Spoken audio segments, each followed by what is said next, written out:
बिस्मिल्लाहिर्रहमानिर्रहीम। अस्सलाम वालेकुम क्लास 9th।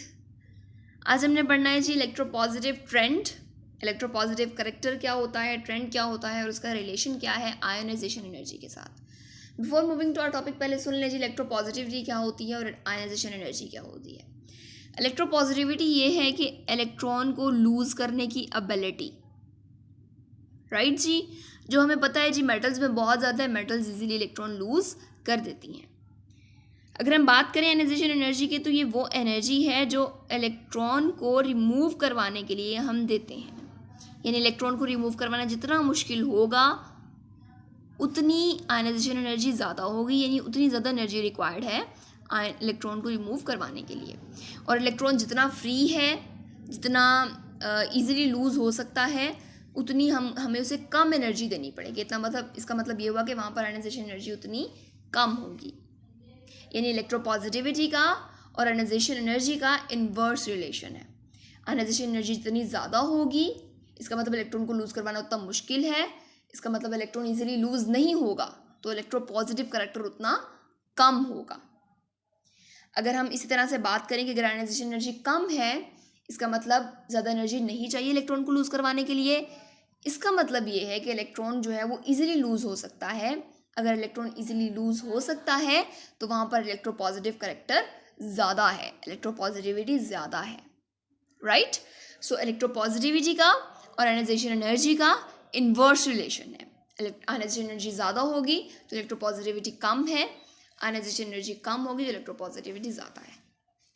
एक और इम्पॉर्टेंट चीज़ ये याद रखिएगा टॉपिक की तरफ मूव करने से पहले कि इलेक्ट्रोपॉजिटिव करैक्टर का दूसरा नाम है मेटालिक करैक्टर। क्यों? क्योंकि metals are electropositive. So electropositive character का मतलब है metallic character. So metals have tendency to lose their valence electrons. Why is it so कि मेटल्स जब अपने इलेक्ट्रॉन्स को लूज कर देती हैं? Because they are bigger in size. जब उनका साइज बड़ा होगा तो वहाँ पर इलेक्ट्रॉन्स इजीली लूज हो सकते हैं, क्योंकि न्यूक्लियस की वैलेंस शेल के इलेक्ट्रॉन्स पर इतनी ज़्यादा ग्रिप नहीं है, इतनी ज़्यादा फोर्स ऑफ अट्रैक्शन वहाँ पर नहीं है। So the property, the ability, the tendency to lose the valence electrons is called as electropositivity or metallic character. So electropositive character, electropositivity या metallic character तीनों एक ही टर्म्स हैं। इनको हम एक ही कैटेगरी में लेते हैं कि सिंपल इलेक्ट्रॉन को लूज करने की टेंडेंसी, इलेक्ट्रॉन को लूज करने की जो टेंडेंसी है उसको हम कहते हैं जी इलेक्ट्रोपॉजिटिविटी, मेटालिक करेक्टर या इलेक्ट्रोपॉजिटिव करेक्टर। जितना इजीली एक मेटल इलेक्ट्रॉन लूज कर देगी उतनी ज़्यादा वो इलेक्ट्रोपॉजिटिव है, और जितना इजीली लूज नहीं करेगी इसका मतलब है उतनी ज़्यादा एनर्जी रिक्वायर है इलेक्ट्रॉन को लूज करवाने के लिए और उतनी वो कम इलेक्ट्रोपॉजिटिव है। इसके आगे आपकी बुक पे वैलेंसी की डेफिनेशन दी हुई है। वैलेंसी क्या है जी? The apparent charge present on an atom और एन आयन। जो अपरेंट चार्ज प्रेजेंट होता है उसको हम वैलेंसी का नाम देते हैं। यहाँ पर उन्होंने सोडियम मेटल की, यहाँ पर उन्होंने सिर्फ मेटल के लिहाज से वैलेंसी को डिफाइन किया हुआ है। ओवरऑल जो वैलेंसी की डेफिनेशन है वो आपने अपने चैप्टर 1 से ही करनी है, यहाँ से नहीं करनी, राइट। सोडियम मेटल की एग्जांपल दी हुई है जी। सोडियम जो है उसके वैलेंस शेल में एक इलेक्ट्रॉन है। सोडियम का एटॉमिक नंबर 11 है। पहले शेल में 2 इलेक्ट्रॉन, दूसरे शेल में 10 इलेक्ट्रॉन और तीसरे शेल में 1 इलेक्ट्रॉन। तो सोडियम जो है अपने तीसरे शेल का 1 इलेक्ट्रॉन लूज कर देगा तो उसका सेकंड शेल उसका वैलेंस शेल बन जाएगा और उसमें 8 इलेक्ट्रॉन पूरे हो जाएंगे, यानी उसका ऑक्टेट रूल जो है वो पूरा हो जाएगा। इस तरह से सोडियम जो है अपना 1 इलेक्ट्रॉन लूज करके Na+ में चेंज हो जाएगा। सेकेंड एग्जाम्पल है हमारे पास जिंक मेटल की। जिंक मेटल अपने 2 इलेक्ट्रॉन लूज करती है और Zn+2 बनाती है और उसकी वैलेंसी होती है जी 2, ठीक है। तो ये वैलेंसी की एग्जांपल्स हैं हमारे पास जिंक की और सोडियम की। आगे बात कर लेते हैं जी trend of electropositivity, trend in group. अगर हम ग्रुप की बात करें तो टॉप टू बॉटम जो साइज है वो इंक्रीज होता है। टॉप टू बॉटम चूँकि साइज बढ़ेगा तो उसकी वजह से क्या होगा कि न्यूक्लियस की वैलेंस शेल पे अट्रैक्शन कम हो जाएगी। अट्रैक्शन के कम होने की वजह से सब वैलेंस शेल के इलेक्ट्रॉन्स फ्री हो जाएंगे। उन फ्री इलेक्ट्रॉन्स की वजह से उनका लूज़ होना आसान है। चूँकि उनका लूज़ होना आसान है तो हम कहेंगे जी यहाँ पर इलेक्ट्रोपॉजिटिविटी बढ़ गई है।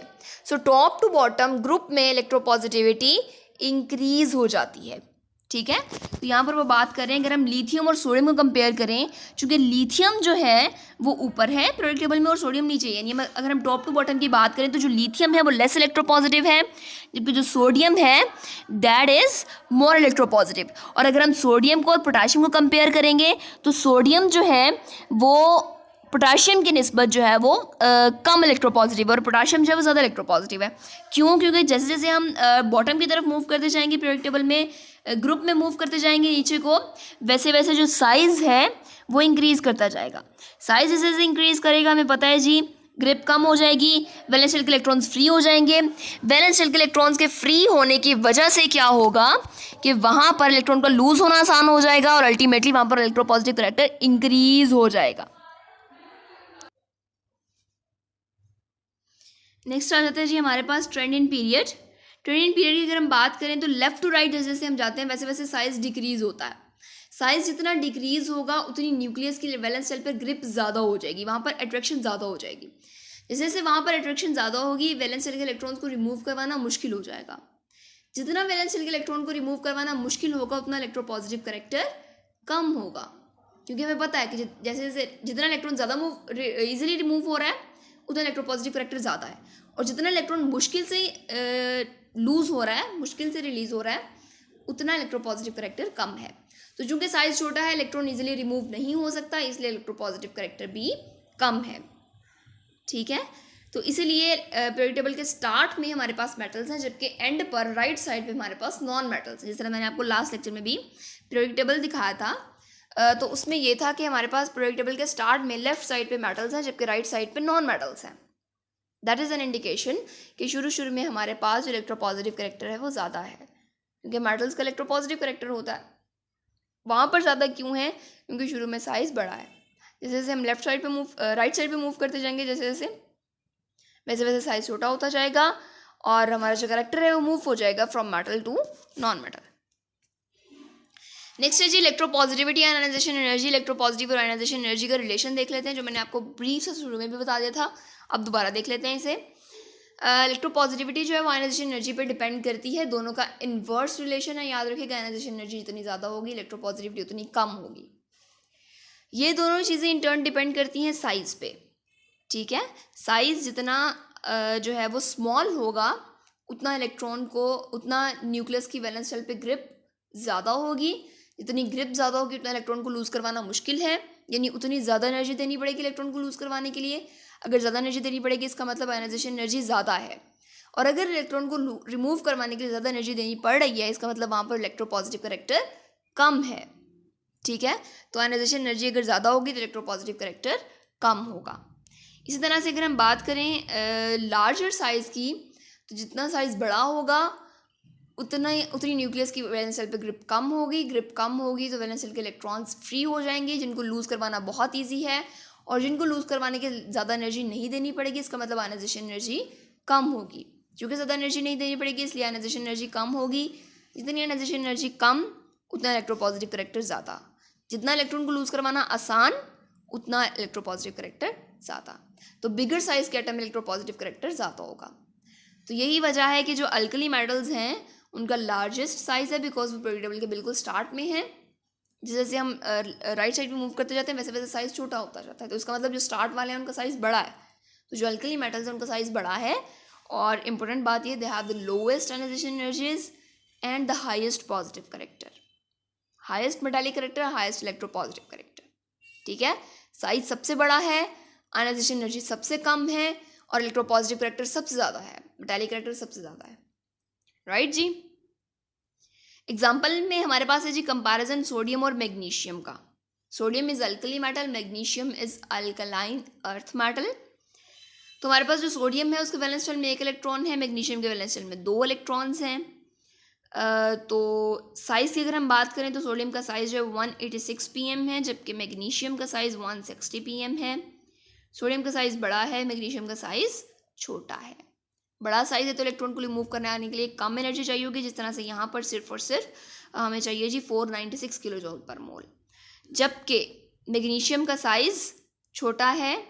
छोटे साइज़ के एटम के लिए वैलेंस शेल को इलेक्ट्रॉन को रिमूव करवाने के लिए ज़्यादा एनर्जी चाहिए, तो उस ज़्यादा एनर्जी को अचीव करने के लिए यहाँ पर आयनाइजेशन एनर्जी कितनी होगी, 738 किलो जॉल पर मोल।